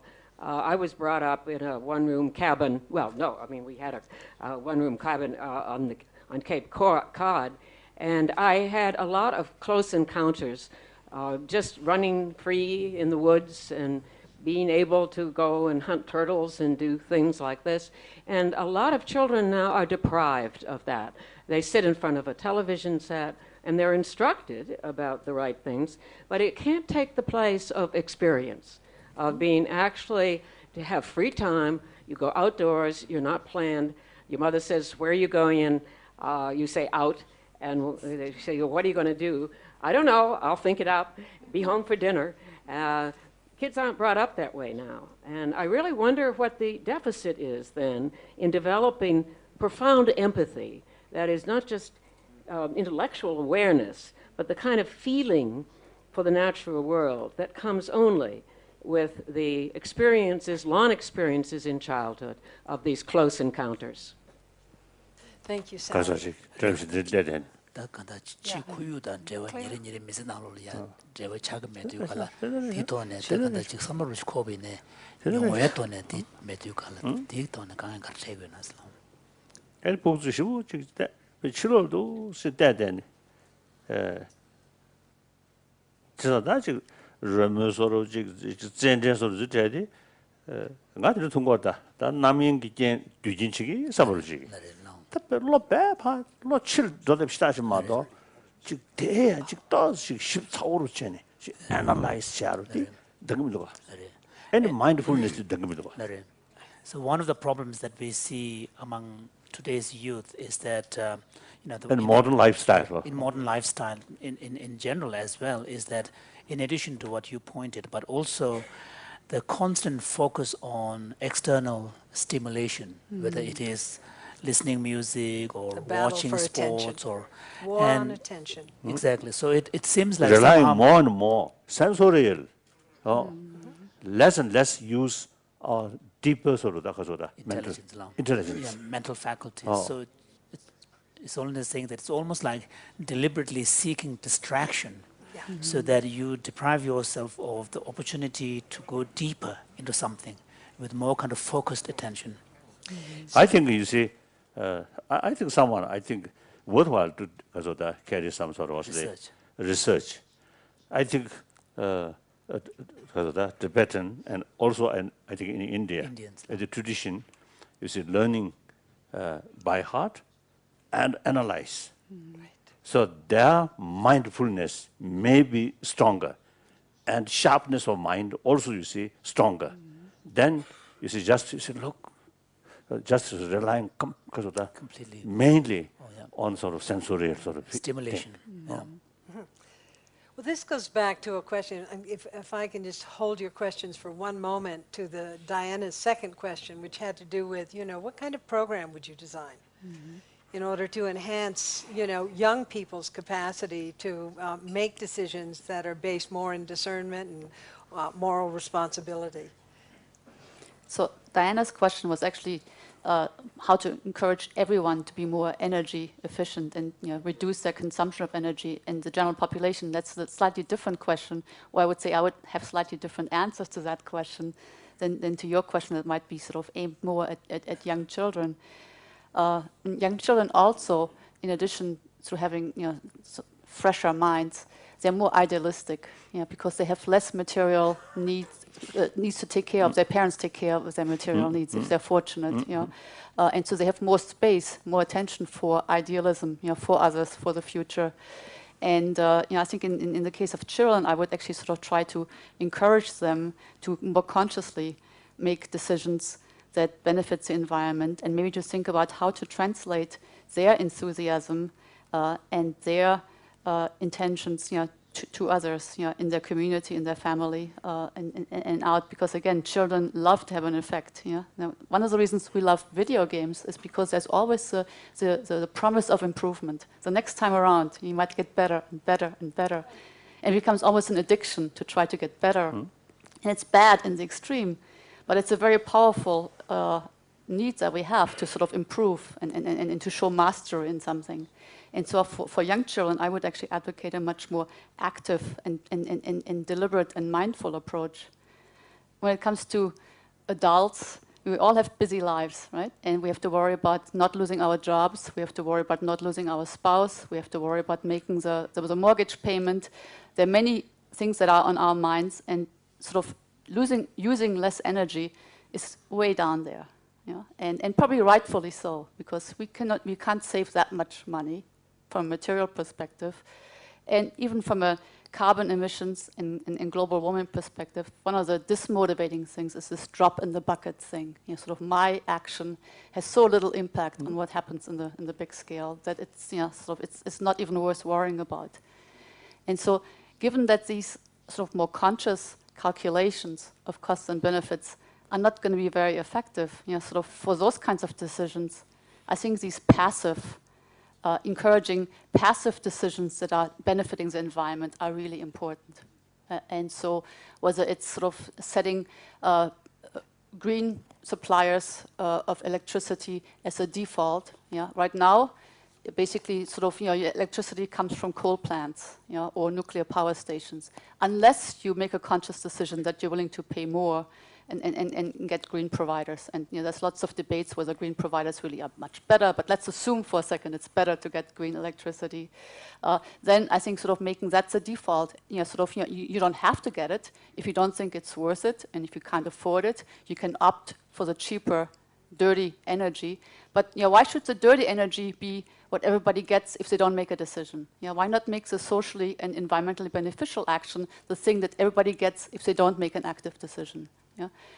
Or installing programmable thermostats, sort of where you once, while the issue is hot, you just watched the what is the truth, the inconvenient truth, and you want to do something for the environment. You come home, well, that's when you set your thermostat, and it's going to be 10 degrees colder in the winter, and you don't air condition as much in the summer, and while you have the good intention to do something. 10 degrees, you mean Fahrenheit, though. Yeah. but then it's set. After that, you don't have to worry anymore about it. Until there's a power cut, yeah. And you have to worry how to program the thermostat. It's not so easy, yeah. So maybe we should use the teenagers to program their grandparents.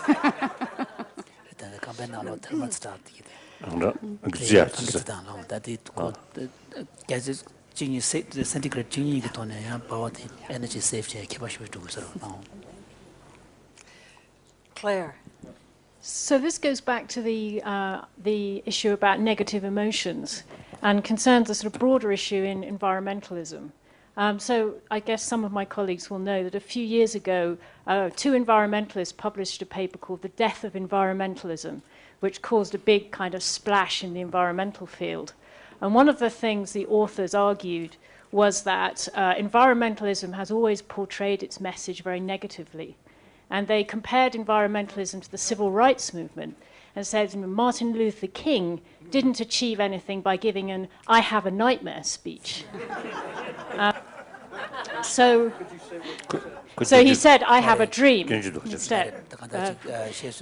environment ki net to dikete there's shukshimo mate jum sanga is environment shin sang ma tu so tanya na shete go was and this civil rights movement on shape na Martin Luther King ki tu san ma shape dan khura su shekera chim bute nga mi nilam de ju se ji to na sang jo na shape was.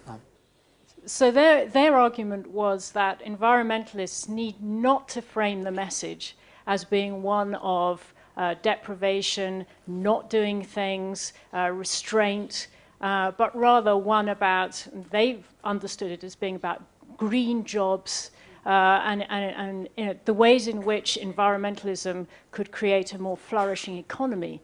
And that positive message would encourage people in a way that a negative message would discourage people from acting. That seems to fit in with some of the research that you're talking about. So I wondered what your observations were on that kind of argument. No, I think that observation is very much in line with some of the points I've been trying to make this morning. And also it's very much in line with some of the cool benefits that several of the speakers, you know, sort of have articulated, you know, whether it's health co-benefits, you know, or whether it's economic co-benefits, or sometimes it's actually national security benefits. You know, sort of our energy supplies are internal because we're generating them from renewable sources rather than importing them from the Middle East. So I think, you know, emphasizing the positive impacts of behavior that also, as a side effect, is going to solve or reduce our environmental impacts, I think is a really good one. One thing you have to keep in mind is you have to have different positive messages for different groups. You know? And so some of us are concerned about sort of too much consumption because it's, some people call about it as the hedonic treadmill. So you do more and more, you work more and more, so you can buy more and more, but you never get happier. So you have to try even harder. You know? And we all, you know, want to get off the hedonic treadmill, and that's, you know, powerful motivation. And there's a lot of, you know, sociological and social science research that more consumption does not buy us happiness. You know? And so people should know more about that. And so that would be sort of one way to doing it for one group. Other groups actually like the hedonic treadmill, but if they can save money by being, you know, sort of more environmentally aware, by having sort of, you know, a footprint that is smaller because their workers are healthier and they can make more profits, well, what's wrong with using that to motivate that group? Yeah? And so I think so the negative message tends to be more general, and there's also then therefore a tendency to use that because we all should be worried about living in unbearable heat conditions, yeah, sort of, you know, or losing the glaciers that give us, you know, so much joy by contemplating it, or we can go skiing on them. So the negative messages tend to be more common and shared. The positive impacts, I think, are more specific and localized. So it's going to be a more complicated message. But in general, I sort of share that sentiment very much.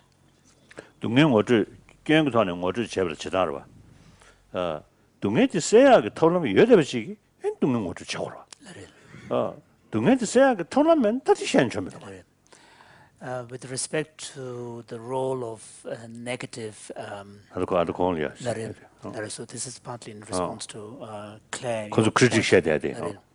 So particularly the reference you made to these two critiques who wrote that paper.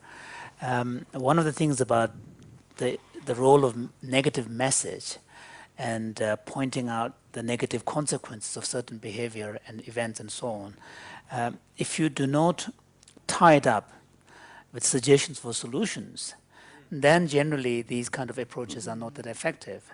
But if you I think logically, these sort of problems, including ecological problem, due to some part, I think, due to our negligence. So logically, certain problems, certain sort of problem or causing suffering due to our own negligence. So therefore, logically, if we pay more attention, then we can overcome that. So, like one patient, a person who have some serious ill because of that disease there, but not realize I am still fitting. Then never pay, never make effort to take medicine. That's a foolish. It is very important. Oh, you have some serious disease, so you should take care or more cautious. So similarly, if there is no way to cure illness, then better, oh, your health, okay, no problem. Then better. But if there is a possibility to cure, then must tell illness. Similarly, you see, these the problem which we are facing, essentially our own creation. Therefore, logically, we have this ability to change that, to reduce that, isn't it? So it is very, very important. Make clear the negative side. Negative consequences. And the Martin Luther King, I have nice dreams. I have a dream. I have dream does not mean because of nightmare dream, positive dream. So why positive? He wish positive dream. You see, because of that materialize. Because there is some problem. Because this is discrimination. Certain lack of right. Because of civil right. So he realized that this is wrong. This is causing suffering to many people. So these are not made by God, but made by leaders. So he come out and speak. So can change. So His Holiness feels that definitely we should not ignore the importance of really confronting I think the negative I mean, that kind of critics, I think, one-sided. Lack of holistic or lack of realistic approach. Realistic awareness.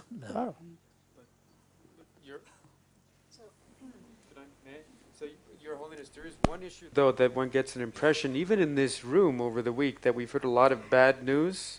And you said we also need a method, a tablama method. Oh, yes. So if you're given bad news and you're not told what to do, that's, I think, one of the main problems. So seems to be a lot of emphasis on the bad news, and it's important for us to recognize the bad news. I think that's clear, and I really appreciate the way you made that clear. But even I personally, and I heard some other people in the room over the week say, well, what do we do? What do we do? What's our vision, to use Sally's word, of the future that we can think of as our dream? So in some ways there is a sense that there's just a nightmare. And there isn't a dream. It's just all bad news, and we don't know where to go, even as individuals. And I feel that sometimes with the environmental movement, even before I got involved in this meeting, that I was very concerned. But really, what I could do practically seemed to be beyond me. So I think that may be one of the issues that those critics are pointing to as well, is that there's not enough sense of what's, in practical terms, what can we do to really make a difference? So, John, I think that's a perfect question, actually, for Dekila to comment on. You've got our 21st century representative. Wow. I was actually going to start with just a personal story, which is that I became an environmentalist at a very young age, and I don't know why. And I was sent to the United States to study, and with my friends, we created a recycling program that we were very proud of. We recycled, we collected all the garbage and we sorted it. We took it to the town center. And when I went back home to Sikkim, I told my family this very proudly. And my grandmother was horrified. And what she said was, we sent you to the United States so you could become a street sweeper. And then, so I couldn't change anybody, at least at that level, at that age group, their minds that the environment really mattered. But this is where, again, the role of religion is so crucial, because His Holiness the Dalai Lama and His Holiness the Karmapa both have really made environment a focal point. And then 4 or 5 years ago, I was home, and one of my oldest aunts came to me and said, she was very proud of what I did. So I asked her why, and she said, because His Holiness the Dalai Lama thinks it's a very good idea that we protect the environment. So I think even if maybe people cognitively don't understand the problem or haven't figured out the solution, I think there are so many other ways, so many other types of motivation we can use for people to change their behavior. It doesn't have to be that we convince every single person that this issue is the burning issue, because everybody has a different set of concerns that comes to the top, what you were talking about, the set of goals that are active. And I do think it's unfair that we as environmentalists demand that the environmental issue should be on top if somebody has a child that's seriously ill, So I think we ourselves have to be very compassionate to everybody else. And the question that you had, John, I think the real challenge for us is that people don't shut off about the environmental issue. And this, I know you touched on very briefly, which is when information becomes overwhelming. It seems to me that there are types of people like me who actually really enjoy getting information. And we come alive when we get a lot of science and facts and we enjoy it. And then there's a whole group of people that shut off. They get overwhelmed because they aren't being told clearly how to make a decision. What is the criteria? How do you judge? I mean, and this is something we grapple with in the field every single day. Do I put the community's rights first? Do I put the species' rights first? Do I put the forest rights first? There has to be these mechanisms to help us make decisions. And we're designing it because we're just learning about this problem. So I suppose everybody has to practice patience as well. Wonderful, Dekila. Mathieu, John wanted to speak next. Jonathan, and then you, please. Yes, Your Holiness, I fully agree about that we've caused this problem, therefore we can do something. I think the good news, bad news that Diana presented, that we are now in the Anthropocene, we have affected the climate. The good news is that we have affected the environment and therefore we can change it. It's not just happening without us. So I appreciate that.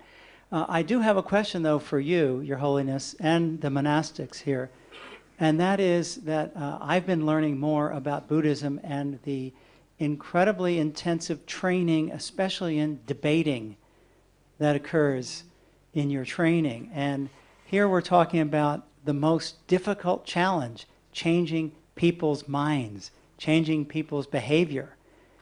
And so because you practice this and study debating, and I'm wondering if you have some best practices and secrets to add on to Ilke's presentation and how you come about and what your approach is to changing people's minds and changing behavior, and can we apply your expertise to this issue?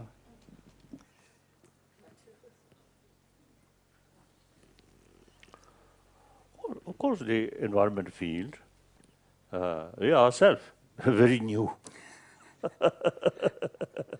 But one thing, the way we are training, as you mentioned, through debate, it's very helpful, you see, to get the awareness of the meaning very precisely. So those who are trained in the debating tradition will never really fall tempted to this example that was given by picking up one example and then extrapolating disproportionately. Precise shibshia kudusade zozolia ngobe nezuko ta kazo cashew mongu yebijin zane any chane shawas rigsu nawas that Well, sometimes there's also a kind of a mismatch because the debate training emphasizes so much clarity and precision, and of course reality is much more messy. So sometimes then the concept you have to start using words like belonging to that kind of type or from that perspective. So you have to use all these caveats, So I firmly believe you see, the technique, the way study, it's the last, I think, more than 2,000 years, particularly in Nalanda tradition, you see, debate, each sort of meaning, point, each point. So we, till now, you see, we carry that tradition. I think, I already said it, since it's a few years, I express now that technique can be used in modern education subject, different subject, but same method. Then I think even the student, of course, those more sharp-minded student, I think may develop more interest about the subject if you use that because of that. So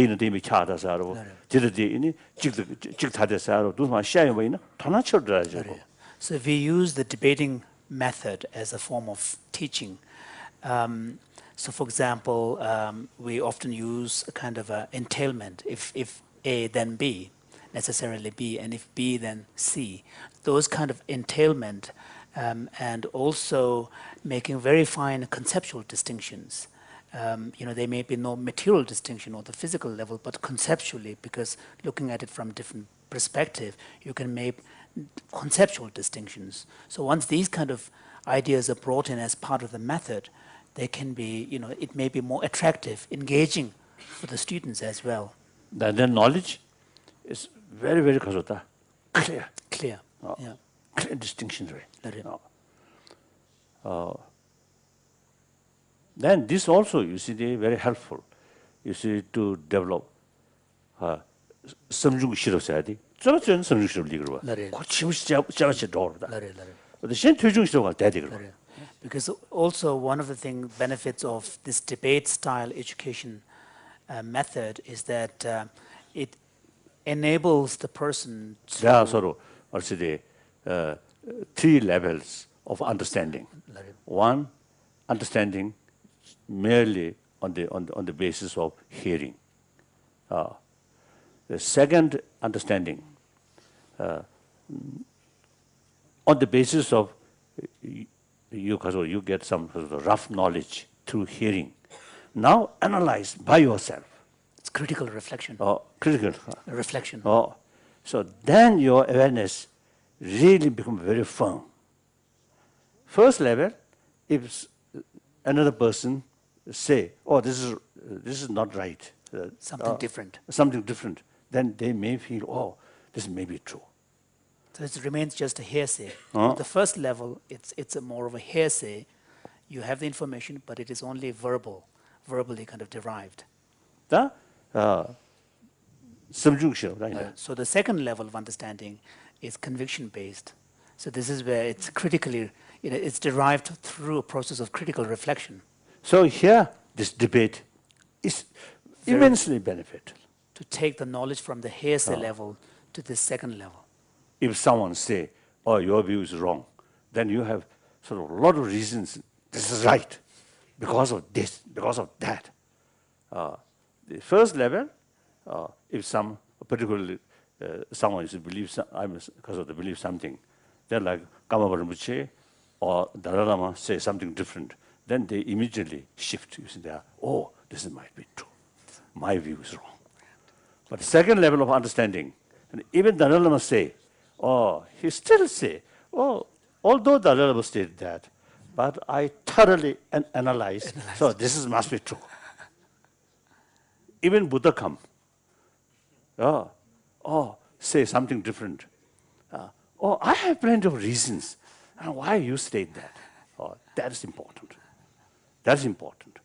So therefore, Buddha himself, express, my follower, scholars or monks should not accept my teaching out of faith, devotion, but rather through thorough investigation and experiment. So that's a very scientific way to approach. So therefore, these masters, Nalanda masters, they analyze Buddha's own word. Although Buddha said this, but this goes against our experience or our reasons. So this, the So then the distinction is made between what can be taken at the literal level, definitive meaning, and what is a provisional statement that requires further interpretation. So therefore, I think this is, I feel, from Nalanda tradition can make some contribution regarding the method to educate in education field. No. This I feel. So now since we came to India, now 52 years passed, our school established almost now 51 years, but still we never implemented this. Yeah, really. So of course that raises the problem, since we cannot do it, we haven't been able to do it ourselves, there isn't much basis to tell others to do it. So I'm, because of that, appealing, say, our institution, and particularly those people who understand English and some modern education, I appealing, including to the Jimba. Now should sort of that, because the lobby in the Sokuis, that's a done. I don't know, just Sundana, Namjin, the Madus, got teaching Stogan Rajama, the Shashaki, but that is just South. So that I'm doing worship jig. Good Taxatan. Sunda Chigori. Sunda Chigori, but Taxatan. Yan Godama, Sholkash Tons, Gondama, she Ming said, the six said, any tell much of huge dancer. That's it. That the other one. That was good for the. So Solons was saying that he has been making requests among the Tibetan scholars who have expertise in both modern scholarship as well as classical Buddhist scholarship, to try to make attempts to develop teaching material like textbooks and so on that would use the debating technique but on contemporary subject matters. He recently saw a textbook that was created by an young Amdo scholar on traditional Tibetan grammar, but normally the grammar is not taught in the debating method, but he has used the debating techniques to teach the traditional grammar, and which seems to be quite interesting. And he always was saying that he read the first few pages, and right from the beginning he has used that kind of monastic debate technique. So I really hope within 1 or 2 years, I think we can produce some material in modern sort of the education subject. Use the 1,000-year-old Nalanda tradition debate. This I feel, but otherwise I don't know. So, Your Holiness, thank you so much, and Elke. And I'm going to ask Mathieu and Sally if you'll hold your questions until this afternoon. I mean, it's been an extremely rich session this morning. And thank you, everyone, for listening so attentively. We'll gather again at 1 o'clock. Remains of life on this planet that have moved to the tipping point, and that these are climate change, the loss of biodiversity, and nitrogen pollution.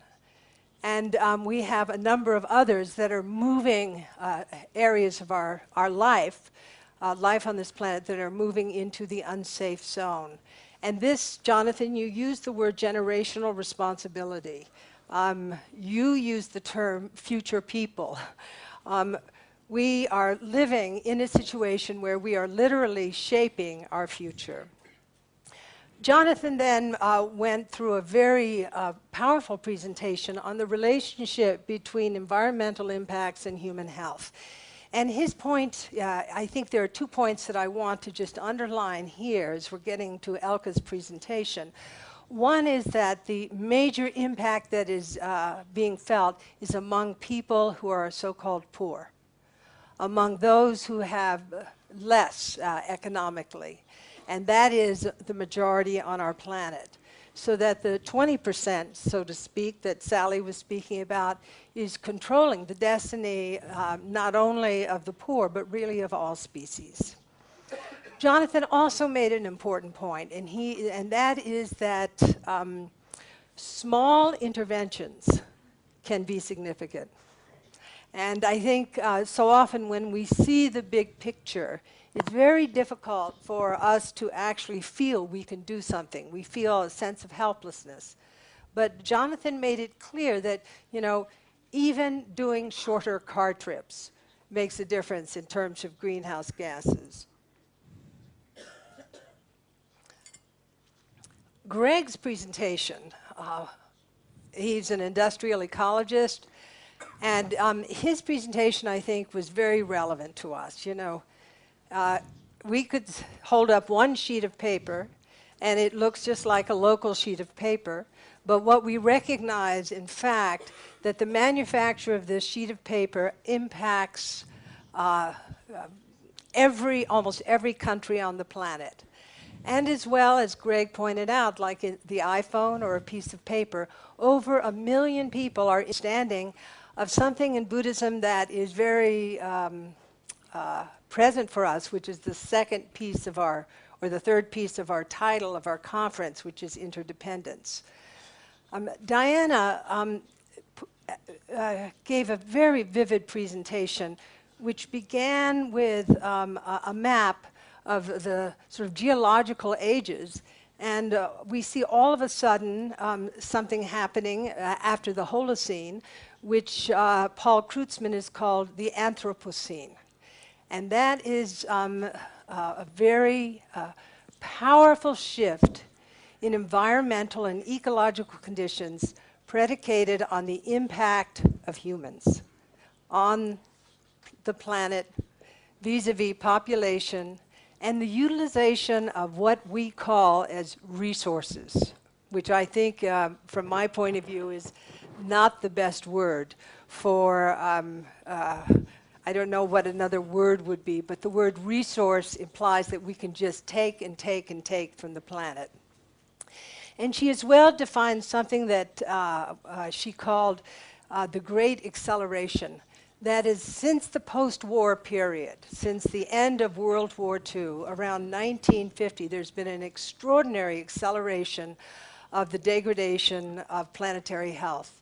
And Jonathan also brought this clearly into our vision in terms of the impact on human health with regards to our patterns of consumption and the commodification, really, of the planet. And the commodification, as Mathieu pointed out, of many species on this planet. So I want to thank you, Diana, for your mapping of this, because a word that you used later on in the conference, a few days later, I think is a word that I want to put in the middle of our deliberations this morning, vis-a-vis what Elke is going to be exploring. And that is, you said, Diana said, I feel a great sense of urgency. And I want to say that I feel everyone in this room should as well feel a great sense of urgency. We have 3 unsafe zones, 3 and then Sally. We came to Sally. And you know, over the years as I've sat in these conferences, Your Holiness, I've always been, you know, a little interested in your great emphasis on secularism and your sometimes, what could I say, aversive attitude toward religion. And I think we agree that more people have died. Sure.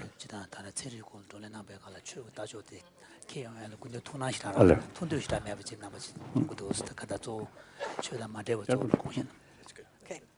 I don't think that, I think you are very right that more people have died in the name of religion than in the name of real estate, quite frankly.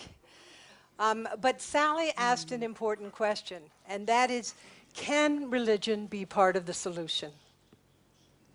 And I really appreciated so much her bringing that into focus.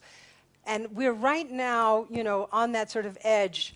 The question Sally posed which is how do we transform belief into responsible and moral action. She also went right to the point of our conference. She said, we need a worldview of interdependence. And of course, that's a view that's held at the heart of Buddhism. And we also have to make a very clear connection between our commodification of the planet, our patterns of consumption, our consumerism, and what's happening in terms of the degradation of our, not just our environment, but also of our whole ecology, including our human well-being, as you, Jonathan, have pointed out. And she posed a vision which comes out of the Christian ethos of kenosis, of self-emptying, and she said there's a fourfold practice. And I just want us to touch into that practice. She talked about the practice of voluntary poverty. Mathieu called it simplicity. Your Holiness, friends, monastics, our scholars and scientists, we're so grateful you're here this morning and that you've been so very present in the course of this meeting.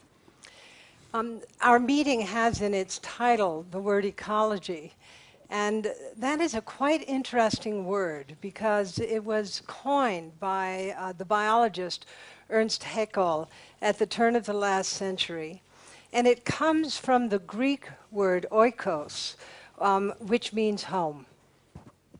And we have been exploring ecology in these past days, looking at the impact of humans on the home.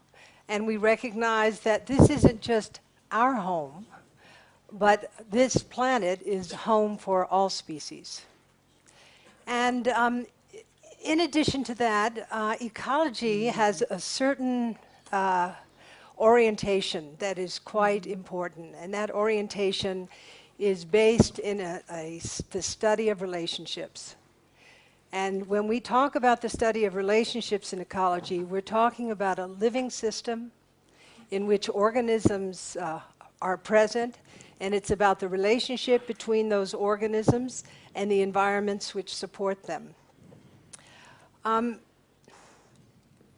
The study of ecology also includes, as Diana has brought to our attention, the extraordinary impact that one species has had on the planet.